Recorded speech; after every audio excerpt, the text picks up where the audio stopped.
Hello guys, কেমন আছো সবাই? আশা করি সবাই খুব খুব খুব ভালো আছো, আমিও ভালো আছি। তো আজকে একটা ছোট্ট মিনি ব্লগের মতন করছি, তো দেখতে থাকো। আসলে আমাদের কিছুদিন আগেই আমাদের ঘরটা রং হয়েছিল, তো দেখো পেন্টিং হয়েছিল, কেমন হয়েছে আমাদের ঘরটা রং অবশ্যই জানিও। তো রং হয়ে যাওয়ার পর কিছু কিছু রং বেঁচে গিয়েছিলো, তো ওই রঙগুলো তো আর নষ্ট হতে দিতে পারি না। তাই ভাবছিলাম কিছুদিন থেকে যে কী করা যায় রঙগুলো দিয়ে। তো আমাদের সিঁড়ি থেকে উঠতে যে দেয়ালটা আছে, মানে নিচতলাটা আমাদের এই প্লাস্টিক পেন, ওটা করা নেই। নিয়ে ওটা ভাবছি তাহলে নিচতলার ওই সিঁড়ি থেকে উঠতে যে দেয়ালটা আছে, দেখো দেখো কত রং বেঁচে গিয়েছে। এই যে এই দেয়ালটাতে রং করবো, তো মাস্কিং টেপটা অনেক কষ্ট করে লাগিয়েছি শাশুড়ি বৌমা মিলে, তো ওটার আর ভিডিও করা হয়নি।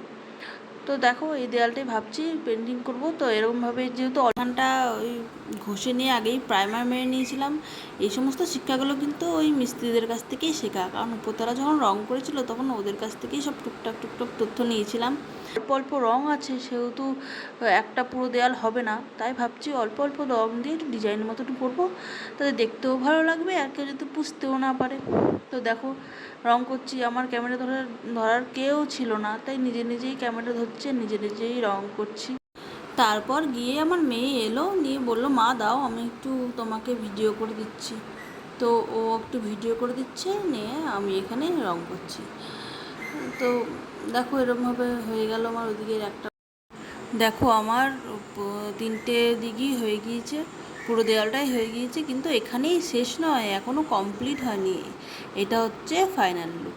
এবার দেখো সম্পূর্ণটা রং হয়ে গিয়েছে, তো কেমন হয়েছে অবশ্যই একটু কমেন্ট করে জানিও। আচ্ছা বন্ধুরা, তাহলে এই ব্লগটা আমি এখানেই শেষ করছি। তো আমার এই ব্লগটা আপনাদের কেমন লাগলো অবশ্যই একটু কমেন্টে জানিও, যেহেতু ফার্স্ট টাইম করছি, ভুল ত্রুটি হলে ক্ষমা করে দিও, আর ভালো লাগলে অবশ্যই কমেন্ট করেও সাবস্ক্রাইব করে দিয়ে পাশে থাকুন।